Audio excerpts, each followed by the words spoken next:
Imagine a drug with no physical side effects. No damage to the liver, no strain on the heart, no visible toll on the body at all. It enters the system within seconds, produces an immediate effect, and leaves just as cleanly when the user decides to stop. There's no hangover, no withdrawal in the classical sense, no measurable residue, and no social stigma. On the surface, it appears to be the safest substance ever devised. But this drug has another property too: it captivates. While under its influence, the user enters a kind of waking trance, absorbed, focused, drawn inward.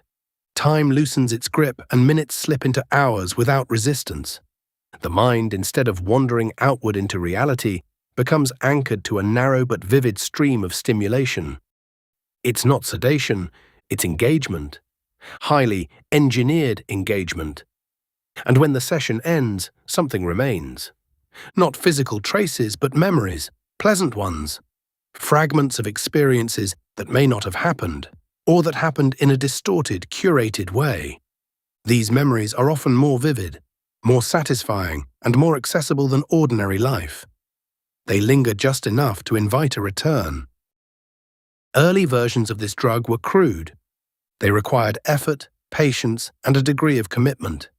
Their effects were limited, intermittent, and sometimes inconvenient. But over time, refinement has changed everything. The drug has been concentrated, miniaturized, and optimized. Today, it's inexpensive, effectively free, and available almost everywhere. Its delivery system is small, portable, and always within reach. Now doses can be taken in any spare moment. A pause in conversation, a lull in work, a quiet evening.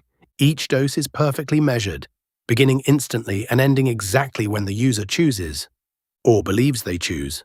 Naturally, such a substance has become widely used.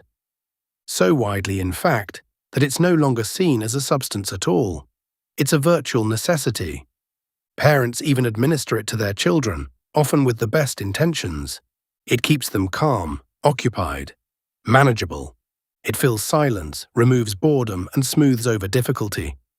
Yet evidence is quietly accumulating that early exposure may alter attention, patience, and emotional development in ways that persist. Among adults, the effects are more subtle, but no less real.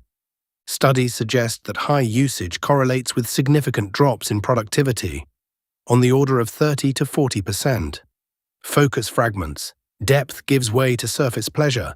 The ability to sit with difficulty, to wrestle with thought, to endure boredom. These erode even with what's considered normal use of the drug. There are voices raising concern. They speak about attention, about meaning, about the long-term shaping of the human mind. But these voices remain faint. The drug is too effective, too pleasant, too seamlessly integrated into daily life. It doesn't feel like an intrusion. It feels like a companion, and so it persists. There are a few who abstain or who return to older, less refined forms that demand more effort, more presence, more engagement with reality itself. They're often seen as eccentric, perhaps even regressive.